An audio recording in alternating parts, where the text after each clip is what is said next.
It's said that many people keep one eye on the temptation that they pray not to be led into. So how about you? When temptation comes knocking, is the door of your mind bolted shut or cracked open a bit? Learn to defeat temptation next on Grace to You.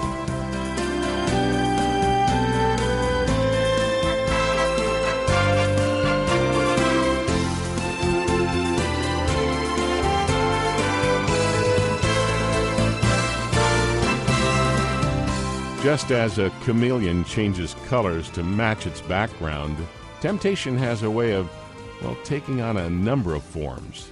And if you're like most people, you're tempted on a variety of fronts. But since the Bible doesn't address every specific scenario, how do you effectively deal with the specific temptations that you're most prone to?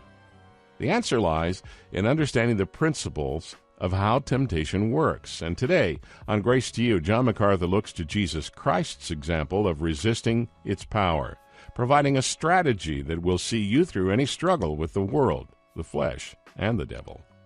We're going to the Gospel of Matthew, chapter 4, and this study is called Winning the Private War Against Temptation. And now, here's John MacArthur with today's lesson. There are three things that we looked at here, or we suggested to you: the preparation, the temptation, and the triumph.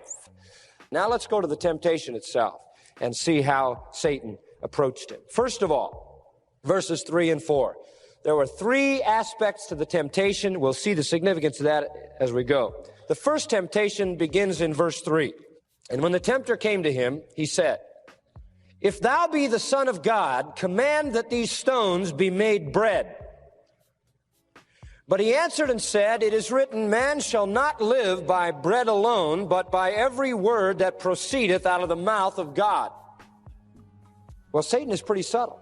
So he moves to a second temptation. So, he says, you're going to trust God, are you? Wonderful.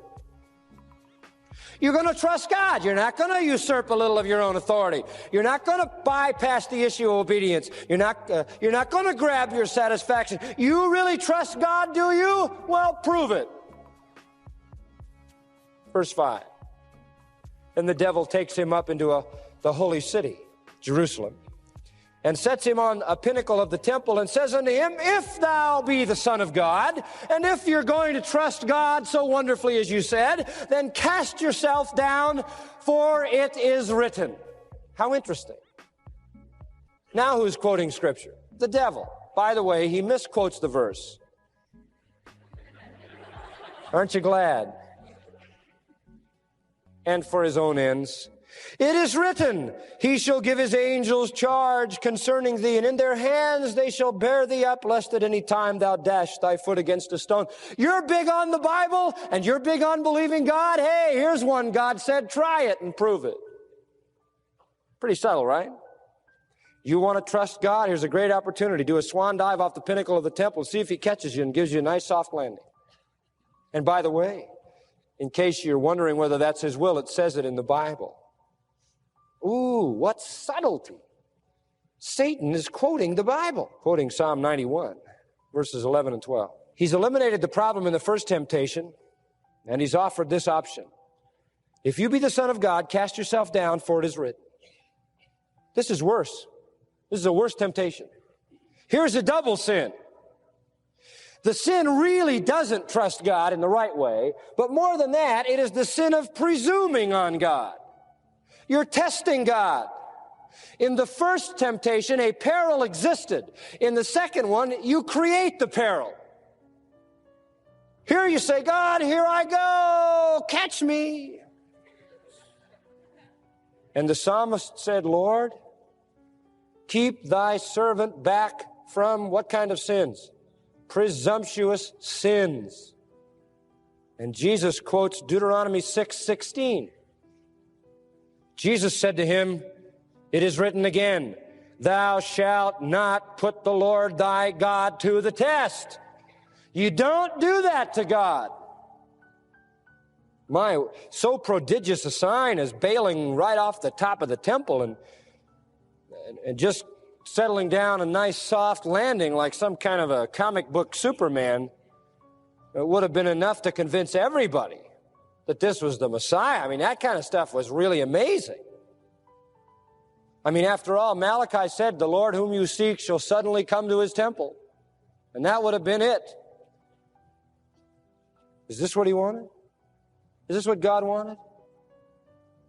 Did God expect his Messiah to pull off some fantastic stunt? Some magic trick? Not so.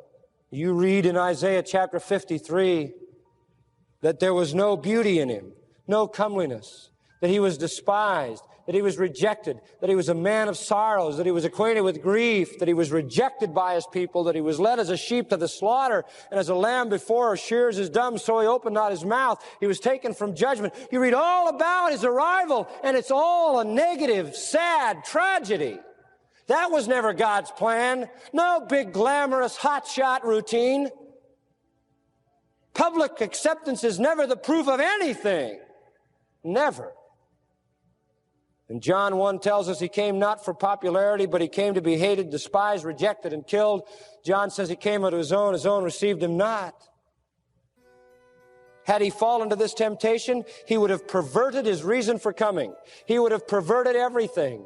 He would have fouled up the whole plan of God. You're not to tempt God with your own plans. Jesus refused, and there are at least two good reasons, perhaps more. First of all, the one who seeks to attract man by providing them with sensations has embarked upon a procedure which never has an end, all right? If you're going to win the world by sensation, you better have a better trick tomorrow. It's the law of diminishing returns. To retain his power, he would have had to produce greater and greater sensations, and this year's sensations would have been next year's bore. His followers would have been lovers of sensation and not lovers of God. And it's exactly what they wanted, because in John 6, when he went up to the mountain and he fed them, they went across the sea and they were all there, remember, the next morning, and he said, you seek me not for the word that I teach, but for what? The food. You know what they thought up there? They thought, this guy's the greatest guy to come down the pike ever, folks. Free food. We got a welfare state you won't believe. He makes food. He creates food. Free food. And they followed him all over for the free food. If you want to attract people on that basis, that you'll have to just keep it up. And the day you don't come through with the goods is the day they all bail out.